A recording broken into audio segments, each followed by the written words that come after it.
Assalamualaikum warahmatullahi wabarakatuh.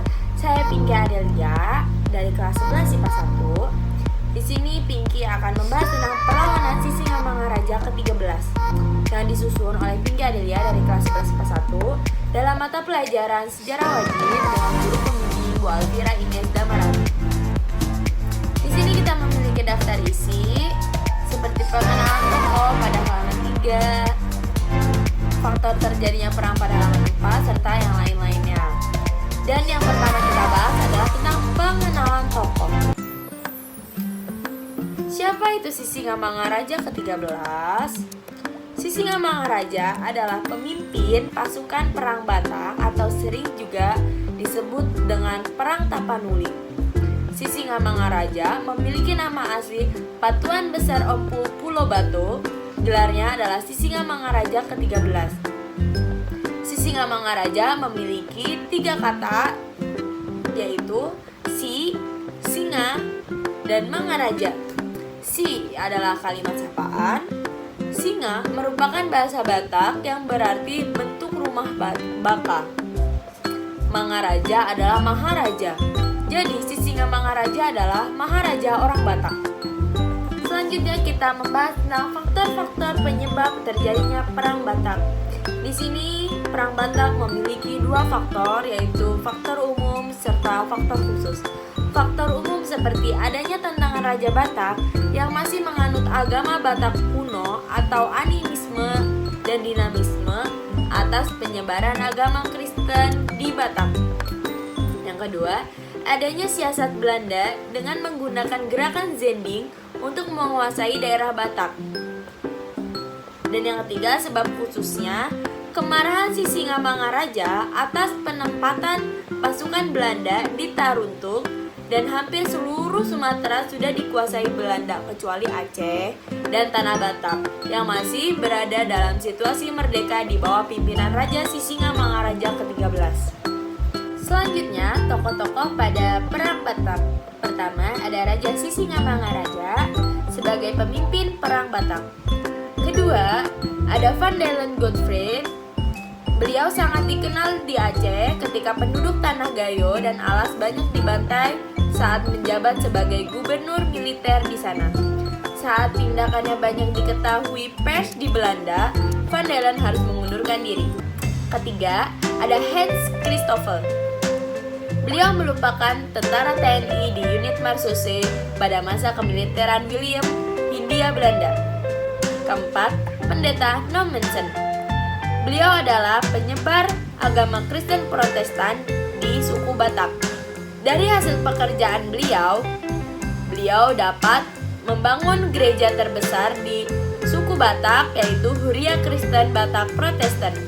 Selanjutnya, kronologi Perang Batak yang terjadi di Selidung. Meledaknya perang ini di mana orang dari Sisingamangaraja membakar Zeding atau tempat penyebaran ajaran Kristen Protestan dan juga membakar rumah-rumah. Hal ini juga dipacu oleh pihak Belanda di mana terdengar bahwa pasukan Sisingamangaraja ke-13 dengan bantuan Aceh telah siap untuk perang di Selidung.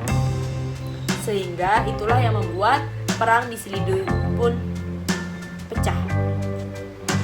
Dilanjut lagi pada tanggal 1 Februari 1987 untuk memperkuat pasukan Belanda di Selidung. Pasukan Belanda diberangkatkan dari Sibolga di bawah pimpinan Kapten Skeetles yang terdiri dari 2 ofisir, 25 orang prajurit Eropa, dan 35 orang prajurit pribumi dan lain-lain.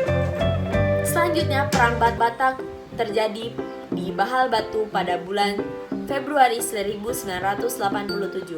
Ketika Sisingamangaraja mengetahui bahwa pasukan Belanda telah sampai di Bahal Batu, ia segera ke Balige untuk mengumpulkan rakyat yang menyusun kekuatan untuk melawan musuh. 700 orang pasukan Sisingamangaraja langsung menyerang kubu-kubu pertahanan musuh. Namun, melihat persenjataan yang berbanding balik sehingga Sisingamangaraja beserta pasukannya mundur. Hasilnya, Belanda berhasil menduduki tempat tersebut. Selanjutnya, memasuki bagian akhir dari seluruh Perang Batak. Pada saat Belanda lengah, Sisingamangaraja menghimpun pasukannya untuk menyerang Belanda di bagian tenggara dan Danau Toba. Dan kelompok Sisingamangaraja pun di bagian tenggara dan barat Danau Toba, mereka memenangkan perang tersebut.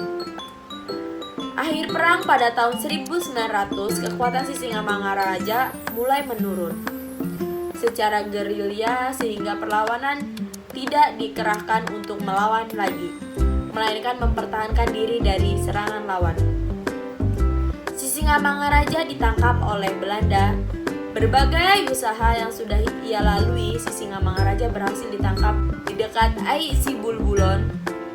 Dalam keadaan lemah, Sisingamangaraja terus mengadakan perlawanan. Dalam peristiwa ini, Sisingamangaraja pun menghembuskan nafas terakhirnya. Meninggalnya Sisingamangaraja ke-13. Makam Sisingamangaraja 13 dikebumikan Belanda secara militer pada 22 Juni 1907 di Silindung. Setelah sebelumnya mayatnya diarak dan dipertontonkan kepada masyarakat Toba, makamnya kemudian dipindahkan ke makam pahlawan nasional di Soko Surung, Balige sejak 14 Juni 1953.